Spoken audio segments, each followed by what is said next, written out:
My name is Michael Mullen from Omaha. Would you comment on the use of derivatives? I noticed Dell Computer stock was off 2.5 points Friday with the loss in derivatives. The question is about derivatives. We have in this room the author of the best thing you can read on that. There was an article in Fortune about a month ago or so by Carol Loomis on derivatives, and far and away is the best article that's been written. We also have some people in the room that do business in derivatives from Solomon, and it's a very broad subject. As we said last year, I think someone asked what might be the big financial story of the 90s, and we said we obviously don't know, but that if we had to pick a topic, that it could well be derivatives, because they lend themselves to the use of unusual amounts of leverage, and they are sometimes not completely understood by the people involved. And anytime you combine ignorance and borrowed money, you can get some pretty interesting consequences, and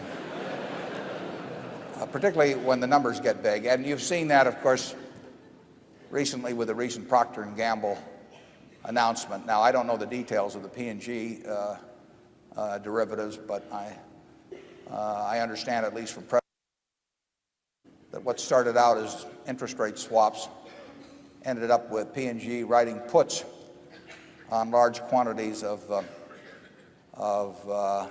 U.S. and I think one other country's bonds. And anytime you go from selling soap to writing puts on bonds, you've made a big jump. And the ability to borrow enormous amounts of money, combined with the chance to get either very rich or very poor very quickly, has historically been a recipe for trouble at some point. And derivatives are not going to go away. They serve useful purposes and all of that, but I'm just saying that it has that potential. And we've seen a little bit of that. I can't think of anything that we've done that would... Can you think of anything we do that approaches derivatives, Charlie? Directly? No. No. I may have to cut him off if he talks too long.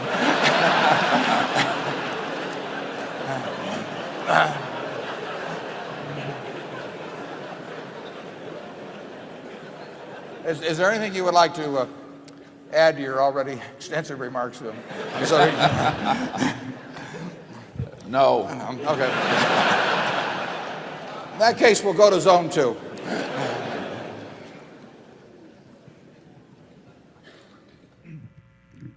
My name is Morris Spence from Omaha, Nebraska. I have a two-part question on derivatives. Does Berkshire Hathaway currently, or have they in the past, engaged in strategies involving derivatives? If so, do you as CEO fully understand these financial instruments? Whoever suggested that crazy notion? Finally, would you or Charlie care to comment on the use of these by other financial institutions? The question about derivatives, the reason I inject that remark in a Fortune article that all of you should read if you haven't, I suggested that the use of derivatives would be dramatically reduced if the CEO had to say in the report whether he understood them or not. And the answer to your question, though, is we have two types, I guess it would be, of derivative transactions of very modest size, but that doesn't mean we wouldn't, if the conditions were right, we either wouldn't have them on a much greater scale now or we wouldn't have done it in the past. We have two types of transactions, and I do understand them. And there are times when there are things that we would want to do, not often, but there would be times when they could be best accomplished by a transaction involving a derivative security, and we wouldn't hesitate to do so. We would obviously care very much about the counterparty, because that transaction is just a little piece of paper between two people, and it's going to cause one of the two to have to do something painful at the end of the period usually, which is to write a check to the other person. And therefore you want to be sure that that person will be both willing and able to write the check. And so we're probably more concerned about counterparty risk than most people might be. Last year and the year before, I think I said that derivatives often combine borrowed money with ignorance, and that is a rather dangerous combination. And I think that we've seen some of that in the last year. When you can engage in sort of non-physical transactions that involve hundreds of millions or billions or tens of billions of dollars, as long as you can get some party on the other side to accept your signature, that really has the potential for a lot of mistakes and mischief. And if you've looked at the formulas involved in some particularly, I guess, interest rate type derivative instruments, it is really hard to conceive of how any business purpose could be solved by the creation of those instruments. I mean, they essentially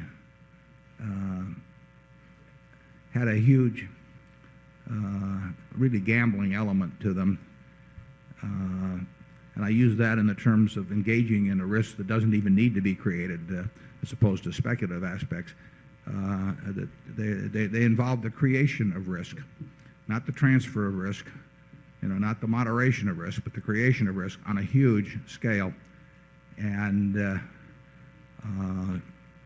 it may be fortunate that in the last year, half a dozen or so cases of people who have gotten into trouble on them have come out, because that may tend to moderate the troubles of the future. The potential is huge. I mean, you can do things in the derivative markets. Well, I've used this example before, but in borrowing money on securities, the Federal Reserve and the U.S. government decided many decades ago that society had an interest in limiting the degree to which people could use borrowed money in buying securities. They had the example of the 1920s with what was 10% margin, then was regarded as contributing to the great crash. So the government, through the Fed, established margin requirements and said, I don't care if you're John D. Rockefeller, you're going to have to put up 50% of the cost of buying your General Motors stock or whatever it may be. And they said that maybe Mr. Rockefeller doesn't need that, but society needs that. We don't want a bunch of people on thin margins gambling, essentially in shares where the ripple effects can cause all kinds of problems for society. And that's still the law, but it means nothing anymore, because various derivative instruments have made 10% margins of the 1920s, look like what a small-town banker in Nebraska would regard as conservative compared to what goes on. So it's been an interesting history, and like I say, perhaps the experiences of the last year, they've got everybody focused on derivatives. Nobody knows exactly what to do about them. Berkshire Hathaway will, if we think something makes sense, and Charlie and I understand it, we may find ways to use them to what we think will be our advantage. Charlie, you want to add anything on that? Well, I disapprove even more than you do, which is hard. If I were running the world, we wouldn't have options exchanges. The derivative transactions would be about 5% of what they are, and the complexity of the contracts would go way down. The clearing systems would be tougher. I think the world has gone a little bonkers, and I'm very happy that I'm not so located in life that I have to be an apologist for it. A lot of these people, I feel sorry for them. They had great banks, and they have to go before people, sometimes even including their children and friends, and argue that these things are wonderful.